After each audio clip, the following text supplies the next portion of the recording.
Welcome to the BXG Podcast, the podcast where pop culture and nerd culture meet. You think it's just going to be barbecue sauce? Because if you actually read those books, it's just gobbledygook. I really think clothes should be mandatory. Speaking of Star Wars, Captain America. trailer reaction video.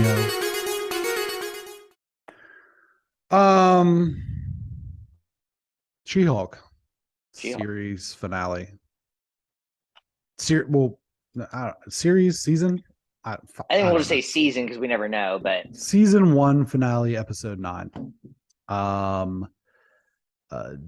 After her rage on the stage to conclude episode 8, Jen makes an agreement that she will have an inhibitor placed on her leg and she will never transform into the SheHulk again. She seeks out Emil Blonsky while her paralegal and friend / comic fodder Pug search out the head of intelligentsia, which turns out to be one of the losers that she dated. Todd, I think was his name. And he's Hulk King. And then Emil is as Abomination, giving a speech to like a group of men who are fed up with women superheroes. And Bruce shows up, and then Jen completely breaks the fourth wall, goes to Marvel Studios, tracks down Kevin. Obviously we think it's going to be Kevin Feige, and it's a robot with an acronym Kevin, and they have a conversation about how to change the story for the final episode. And then it goes back and changes it. And there's some interesting Easter eggs that we can get into. The Daredevil comes back, and then the big stinger really is that Hulk reveals he was on Sakaar and brings back a son named Scar. Yeah. And then in the post-credits scene, Wong breaks out Blonsky, and he just is like posted up at Comertage like he's Karl Malone on the low block. Yeah. What kick someone in the nuts. Yeah. What did you think of the finale? So I sent you a thing, like I watched it today in the morning. I watched during my breaks on the day of, and I really liked the beginning, that paying homage to that original Hulk series. I thought was like really cool, very clever. I will say in general, I thought this show, what I liked about it is that it went different. It did a whole different thing. I mean, this specific episode, I should say, not just the show in general. This specific episode, she completely breaks the fourth wall. In the comic books, I saw someone relate to this scene where she like literally rips the page apart and goes to like the credits to find like who wrote it, and does that same kind of thing which she does in here, which is going to Kevin, go to Marvel's and go to Marvel Studios and try to change the ending. So I honestly thought that was cool in the way they did it. It was a little rough. It was a little rough getting to it. And so this is the thing I'll say. I like the idea. I didn't like the execution. I thought the beginning was awesome. 100% thought that was paying homage to the original Hulk series, cult classic series. It's one of those things that I thought was just great and made me get like super high on the show. And I've actually seen Lou Ferrigno at the LA airport at LAX. Cool dude. I didn't get to say hi, but other people were taking pictures with him. I was in a rush. And so I like that. But yeah, I thought the execution just didn't match the thought process. And I actually think, I know we might go in the full series, but just my thought is I think this show was that. I think this season was basically this show where it's like the thought of it was cool, but the execution was a little rough. And you could almost say that about Marvel in general. And it makes fun of Marvel too. And so it's almost like knows the meta-ness of this was almost like weird. Yeah. I agree with a lot of that. First of all, when the Disney Plus screen came on for a second, I actually thought my TV was like, I was like, what the fuck? I didn't press the button. Oh yeah. And then she like pops out or whatever. And I was like, okay. Yeah, I do. I thought that it was I will give them a lot of credit for trying. Mm-hmm. And I will give them a lot of credit for kind of, like you said, poking fun at themselves and also kind of saying, we know a little bit. Mm-hmm. Like, okay, we know that we haven't been bringing our A game and we need to maybe step up to the plate a little bit. I thought that the concept of this group of men standing around talking about how much they hate female superheroes, make sure you call them females, Yes. was really actually quite clever, because I think that so much of the negativity surrounding phase 4 and even the end of phase 3 with Captain Marvel has to do with this sort of give and take that Marvel is really pushing these strong lead females. You had WandaVision, although I don't really think anybody has a problem with WandaVision or with Wanda and Elizabeth Olsen.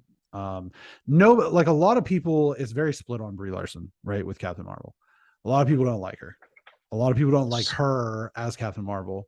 My problem with Captain Marvel isn't Brie Larson, because I like Brie Larson and I think she works in that role. My problem is that Captain Marvel is a bit of a Mary Sue. She's just way too overpowered. Miss Marvel is another one. Then you have America Chavez, and you have Jane Foster's Thor, and it's like and then She-Hulk, and it's like, okay, well, we're giving you all these strong female characters and you guys are rejecting it. And so we're gonna poke fun at that by saying, we hear you and we don't care. And I kind of like the boldness of that, honestly. Mm-hmm. And like, I don't, some of those characters, you and I didn't really like the Miss Marvel show too much. But outside of that, I don't have a problem with any of those characters. I liked, like I said, I'm perfectly fine with Brie Larson. I thought Natalie Portman coming back to Thor was cool.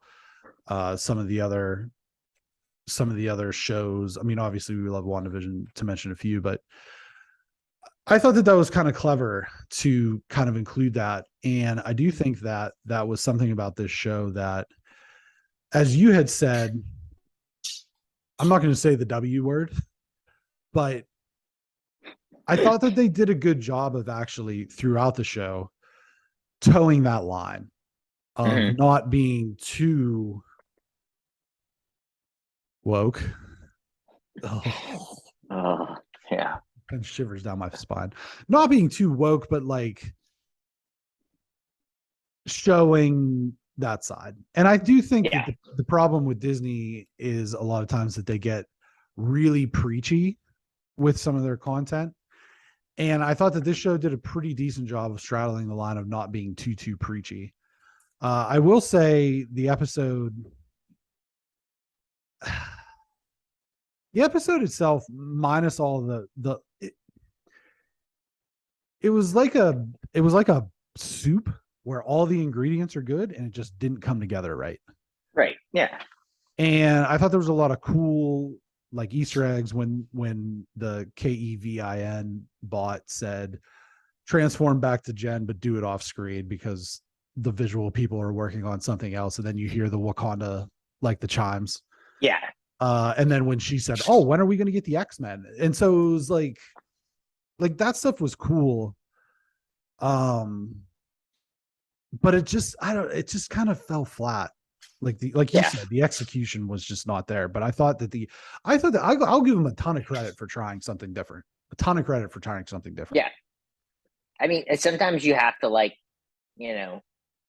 go hard, and if it doesn't work out, at least you did it. I mean, at least you can say we did it, and it's better than what we've been doing. Because I will say, I thought the cleverness of this was way better than anything else they've done recently. It was definitely way more clever. It's just that was a good way to say it. It was just like you have all the ingredients, but what you end up, the final product just didn't taste that good.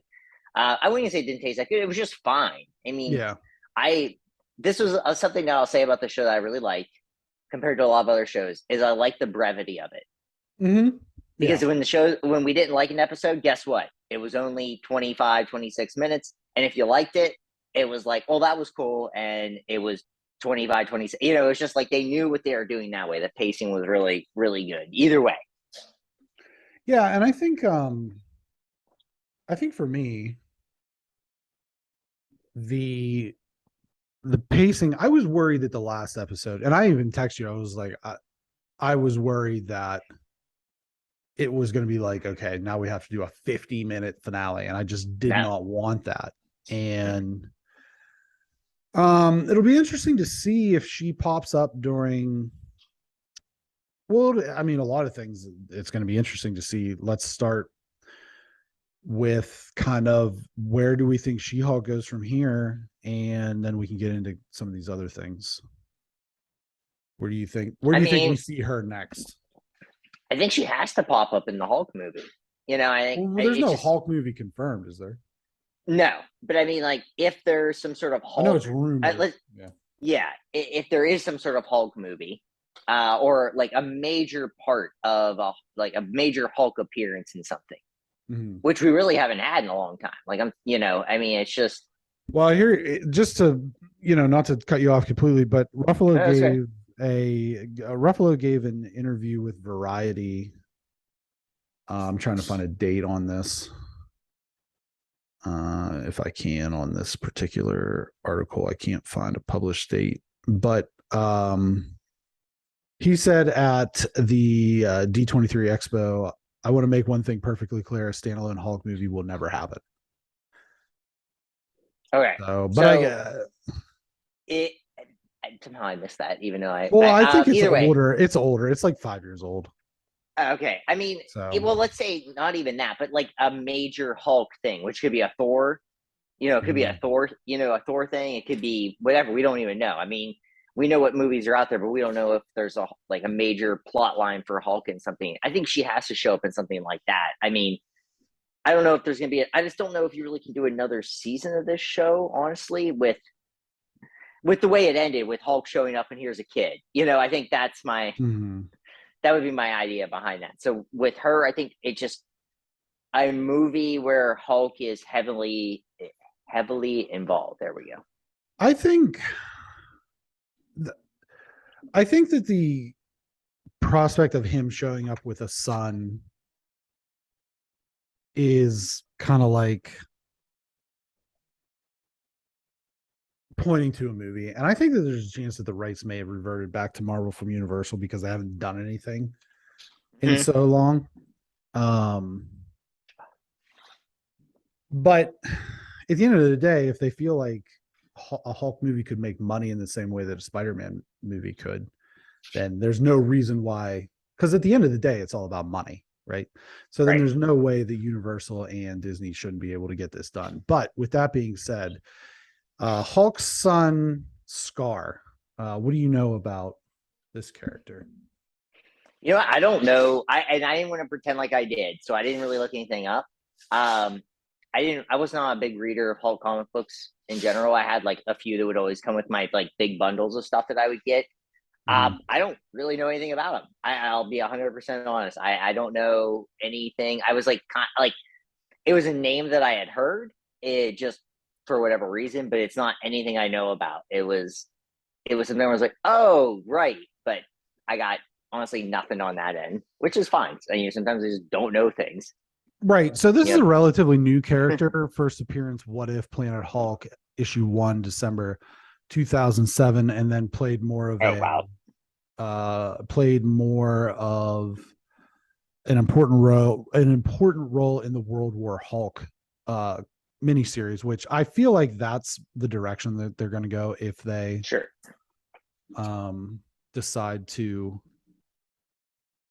make a movie. And I think that's something that we talked about along the line somewhere, of the possibility of a World War Hulk movie coming. But to get back to the question of where we see She-Hulk next, I think the most obvious answer is probably a cameo in Daredevil, because they seem to have a thing. She could pop in for a legal case or whatever, but I don't necessarily see anything else immediately on the docket that she could show up in. I think that's probably the next logical place would be. Yeah, I mean, I mean, their back and forth was so good. The chemistry was so good that it'd be weird to not have her in that. But we'll see, because you just never know if they like planned that or not, or if they planned, you just don't know. But I'd like to see them, because I thought that they were both like, I mean, I will say, I didn't watch the Daredevil series, the original one, but he's so good in this show. Like, I really think that his character is so cool in this show. The suit sucks, but he as this character is so cool, and like, so it's a word I don't use often, if ever, is suave. And I thought, like, he kills it. It's one of those things where, like, I know he won't get nominated for an Emmy or anything. No. For Well, this you never appearance, know, because Don Cheadle got nominated Don for Cheadle, best appearance for Falcon and Winter Soldier, who's on screen for 27 seconds. Right. I will say, like, and also there's just so many things, but it's just like he killed it. I mean, there wasn't a single wasted second of Matt Murdock in this show as there. It's just like, it's crazy. Like, I really, really enjoyed him. I was so excited when he came back, when she mentions, well, I'd like to have Daredevil back, because, and it was just like, cool, he'll be back. And so, no, I would love to see that, because I actually thought that was really good. And I watched the Daredevil thing. Like, I kind of want to go back and watch the old Daredevil stuff, even though I've heard it's like dark. Yeah. I like him as this kind of tongue-in-cheek, kind of sort of happy, not super. He's still Daredevil, but I like how his law firms in Hell's Kitchen. I did enjoy that. That was a sneaky little thing. I didn't know that. I mean, like I said, that's a legit thing. Yeah, I know there's never read Daredevil. I've never really cared about Daredevil. So just to wrap this up, and we did this with the most recent Lord of the Rings, Rings of Power episode.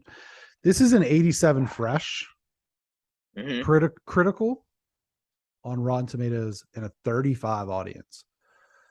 So we read through some of the comments, some of the negative comments on Rings of Power, and they were all pretty, the ones that we looked at, and we didn't dig too deep, but it was a lot of expounding upon, this is why we think the show sucks, and it would have to do with the writing or the waste of money on CGI, or the fact that nobody cares about the characters are boring. They were all, I would say, for the most part, pretty well thought out.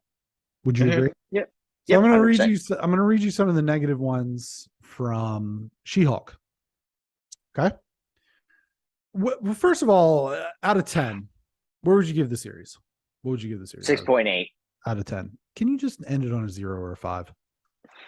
I do like my pizza reviews. A 7 then. I give it a 7. Yeah, I'd probably give it a 6. So we wind up with a 6.5 cumulative. But it's the worst series. That's the comment. I was going to say what? That's the comment. That's the comment, yeah. What a waste of time. Worst Marvel series ever. Season finale confirms it. Nothing left to say. Okay, here's one that's actually like quite possibly the worst Marvel Studios has done. It's been a struggle to try to enjoy the show. I'm a big fan of Titania, completely wasted talent. The fourth wall thing was taken too far for the plot. I mean, really, is there even one? Making fun of incels, great, but it just dragged on. Sounds as if the writers were self-indulgent on whatever personal experience they had in dating. Shocking surprise that Marvel could actually do this, and to top it off, they bloody ruined Daredevil by making him some campy procedural hookup of the night parody for Jen. The character graphics looks like the CG was bad. I will say that. Yeah, it was especially bad. on her. Looked like it was done in the early 2000s. Skip this, even if you have nothing to do. Find something else. So that one's actually a little bit of feedback.